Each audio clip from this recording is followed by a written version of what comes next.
पन्ना इन दिनों राजनीति का केंद्र बना हुआ है। जब से प्रशासन ने विस्थापितों और उनके नेताओं को गिरफ्तार किया है, तब से राजनीति का पारा और चढ़ा हुआ है। यही कारण है कि कांग्रेस के प्रदेश अध्यक्ष जीतू पटवारी न्याय की मांग करने पन्ना पहुंचे। उन्होंने जेल में बंद आंदोलनकारों और कांग्रेस नेताओं से मुलाकात की। इसके बाद जीतू पटवारी ने केंद्र सरकार की महत्वाकांक्षी केन बेतवा परियोजना के अस्तित्व पर भी प्रश्न उठाए हैं। कहा, भौतिक रूप से यह सही नहीं है कि इन नदी का पानी बेतवा में नहीं जा सकता। ऊपर से हजारों पेड़ काटे जा रहे हैं, दिन दर्जन गांव विस्थापित हो रहे हैं और टाइगर रिजर्व का बड़ा एरिया इस परियोजना में डूब जाएगा, जिससे पर्यावरण की क्षति होगी।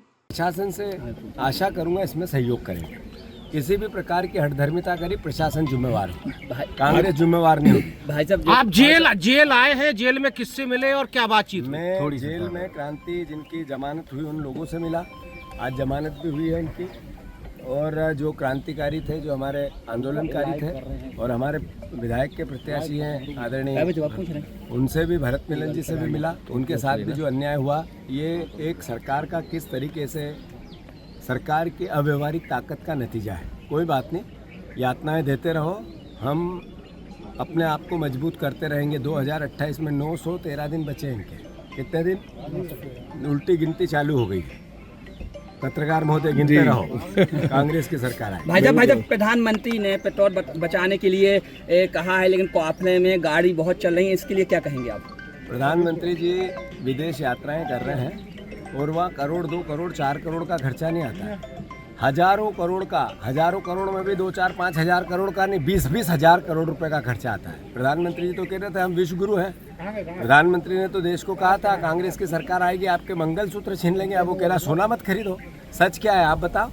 प्रधानमंत्री जी ने देश को ये कहा कि आप आयोजन मत करो, आप डीजल मत जलाओ, आप सोना मत खरीदो, आप विदेश मत जाओ। ये मैसेज क्या है? ये असफलता, भारत की सरकार के प्रधानमंत्री की अकर्मण्यता। ये कह रहे थे देश सबसे ऊपर जाएगा, विश्व में नंबर 1, चौथी अर्थव्यवस्था है हमारी। फिर ऐसी स्थिति क्यों बनी? मैं सारे पत्रकारों को चुनौती दे रहा हूँ और मेरा उल्टा छापना आज ही, अगर मैं गलत निकलूँ। आपके परिवार में पिछले 5 साल में किसी ने सोना खरीदा? नहीं खरीदा। ये लाडली बहना जो है, इसको 2 साल हो गए। अगर 5 साल का पैसा भी लाडली बहनाओं का 1500 जोड़ लें, उनकी पाइजेब आती है ना चांदी की, एक पाइजेब भी नहीं खरीद सकते। तो ये सच है। ये प्रधानमंत्री ने क्या कहा और हम इससे बचें और उनकी भावनाओं की कद्र करो और आपसे बात करने में डरे। ये अब कांग्रेस बची नहीं है। अब ये राहुल गांधी की कांग्रेस है जो आंख में आंख मिला के बात करती है और सवाल पूछती है। नरेंद्र मोदी 100% कॉम्प्रोमाइज प्रधानमंत्री है। नरेंद्र मोदी जो अमेरिका से इराक का युद्ध हुआ, इराक और अमेरिका को जितना नुकसान नहीं हो उससे ज़्यादा भारत की अर्थव्यवस्था को। यही कारण है रुपया लेट गया डॉलर के सामने। नरेंद्र मोदी की स्टीम फाइल है और अमेरिका के कंट्रोल में है, और वो फाइल के डर से हमारा प्रधानमंत्री, हमारे देश के प्रधानमंत्री कॉम्प्रोमाइज्ड प्रधानमंत्री। क्या कारण था? एक नारा था, दूध मांगोगे खीर देंगे, कश्मीर मांगोगे चीर देंगे। सुना था आप लोगों ने? वो कश्मीर लेने की बारी आई तो ट्रंप ने कहा चुप, सीज फायर। हुए कि नहीं हुए? होगा। तो ट्रंप के यहाँ ट्रंप सरकार चला रहा है नरेंद्र मोदी, यहाँ सरकार भारत की सरकार चला रही है अमेरिका की सरकार। अभी उसके बाद में ट्रेड डील, जिससे 9 लाख करोड़ रुपए का माल आपको खरीदना पड़ेगा हर साल, तो अमेरिका भेजेगा। तो यहाँ के उद्योग क्या करेंगे? अमेरिका से ही तेल खरीदोगे, डीजल जो वो कहेगा वहाँ से खरीदोगे, इधर उधर से नहीं खरीदोगे। निर्णय कैसा है? अमेरिका ने डेटा ले लिया आपका पूरा, आपका भी नंबर गया उनके पास पत्रकार महोदय। कुछ उल्टा सीधा पैसे निकल जाए, अमेरिका दोषी और नरेंद्र मोदी। डेटा चला गया अपना, ये छोटी बात नहीं है। तो इस तरीके से देश गुमराह हो रहा है।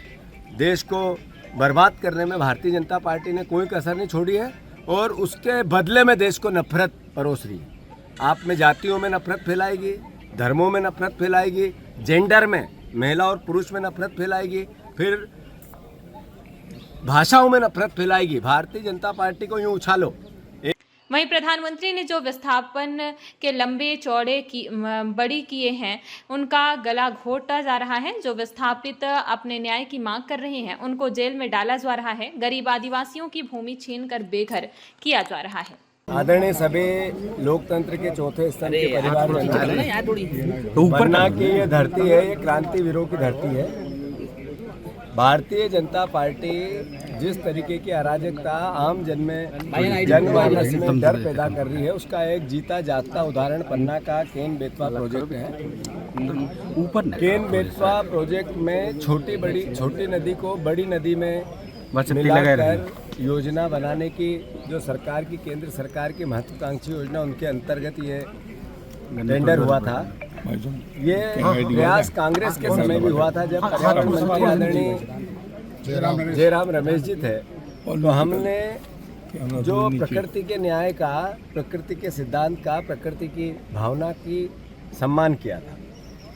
अभी केन बेतवा में केन नदी 500 समुद्र की ऊंचाई से 500 फीट पे है, 500 मीटर पे है, और बेतवा है 576 पे। केन को बेतवा में मिलाना है, जो एक तरह से अव्यवहारिक प्रकृति के न्याय के खिलाफ किया। 46 लाख 50 लाख पेड़ों की कटाई होगी। अल्टीमेटली ये जंगल क्यों सुहा किया जा रहा है? एक जंगल माँ के नाम, बाकी का जंगल उद्योगपतियों के नाम, अडानी के नाम, अंबानी के नाम। अभी आप देखो कि 5500 हेक्टेयर टाइगर रिजर्व की ज़मीन इसमें इंक्रोचमेंट हो रही है। वो एक तरफ मुख्यमंत्री जी अलग अलग जन जीव लाते हैं, छोड़ते हैं और मीडिया को ले जाते हैं, और वीडियो विजुअल कभी मगर लाएंगे, कभी सांप लाएंगे, कभी बिच्छू लाएंगे, कभी भैंसे लाएंगे, और इधर टाइगर रिजर्व जो परंपरागत एक प्राकृतिक भावना थी उसको तहस नहस करेंगे। सवाल क्या है? सवाल ये है कि ऐसे ही बिजावर के 14 ग्राम पंचायत आती है, 8 ग्राम पंचायत हमारे पन्ना जिले की आती है, ये केन बेतवा में, और लगभग 7000 लोग इससे प्रभावित होते हैं, परिवार प्रभावित होते हैं। अब आप देखो, न ग्राम सभा हुई है, न किसी प्रकार का धारा 16 के सर्वे की भूमिका सही की गई है। प्रशासन ने 12 मार्च को आंदोलनकारी क्रांतिवीर, जिनने प्रशासन को आश्वासन दिया था, जिन्होंने डेरा डालो का आयोजन था कि आपकी सारी हमने विधि विधान से अधिग्रहण की भावना बनाई है, आपको कागज उपलब्ध कराएंगे। आंदोलन उठ गया, आज तक कागज उपलब्ध नहीं कराए। मैं भी आना चाहता था, पर मैंने प्रशासन को अवसर दिया। कांग्रेस पार्टी ने कोई ऐसा काम नहीं किया जिससे प्रशासन अवरोधक हो। अभी 12 लाख पर परिवार को हम मुआवजा देंगे। अभी मुख्यमंत्री भाषण कर रहे थे कि हमने 1 का 4 देने का कानून जो फिर से नए सिरे से लेके आ गए। मुख्यमंत्री जी, 2016 में भूमि अधिग्रहण का कानून बना, जिसमें 1 का 4 गुना पैसा मिलना चाहिए। अभी आप 12 लाख एक परिवार को देते हैं, यानी किस आधार पे आपने ये निर्णय लिया? अल्टीमेटली ये सवाल का विषय है, ये न्याय का विषय है। कोर्ट में भी ये बात चल रही है। कुल मिलाकर मैं समझता हूँ, जैसे मकान है, किसी को 20,000 रुपये, किसी को 80,000 रुपये। क्या 20,000 रुपये में आप लोग किसी का मकान बना सकते हो? कोई ऐसा व्यक्ति, मुख्यमंत्री जी, एक झोपड़ी बना सकते हैं 20,000 रुपये में? खुद के लिए कभी आश्रम डालना पड़े तो एक टपरिया बना सकते हैं 20,000 रुपये में? ये कैसा अन्याय है? मैं मानता हूँ ये पूरा लाभ ये होगा किसको? यूपी को। पानी का, जल जंगल ज़मीन किसकी जाएगी? मध्य प्रदेश की। पन्ना जिले को क्या मिलेगा? आखिर इसकी ज़मीन जारी है, तो ये सवाल तो बनता है या नहीं बनता है? सिंचाई का दावा कर रहे हैं, कितने हेक्टेयर सिंचाई का रकबा बढ़ेगा? जब कहाँ जंगल के बीच में सिंचाई का रकबा बढ़ाने की भावना, अगर आपकी ज़मीन ही नहीं रहने दोगे, सिंचाई कहाँ करोगे? और जब 2001 का सर्वे के आधार पर सिंचाई की परियोजना की आप भावना बता रहे हो, आज 2026 है, लगभग 25 साल पहले। ये कैसा एक तरह से अव्यवहारिक दृष्टिकोण है? मैं मानता हूँ रेंज डैम की बात हो, वहाँ भी यही परेशानी है। वहाँ पर 5 लाख का ही मुआवजा। क्यों? जब मचाया डैम में भी 5 लाख का मुआवजा, वहाँ मझगवां का।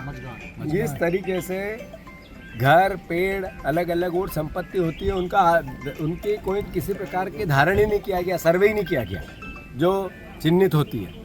तो इस तरह का अन्यायपूर्ण, अव्यवहारिक, अलोकतांत्रिक व्यवहार इस सरकार का क्यों है? हम आंदोलनकारियों के साथ हैं और बहुत जल्दी यहाँ पर हमारा शीर्ष नेतृत्व भी आएगा। विधानसभा दूसरी बात, ये पूरा जो घटनाक्रम है, बार बार डंडे चलाना, बार बार अत्याचार करना, मैं पुलिस को आगाह करना चाहता हूँ, कलेक्टर को भी, एसपी को भी। अगर आपने आदिवासियों पर अन्याय और अत्याचार किया तो बदले में सज़ा आपको भी मिलेगी, रुकेगी नहीं।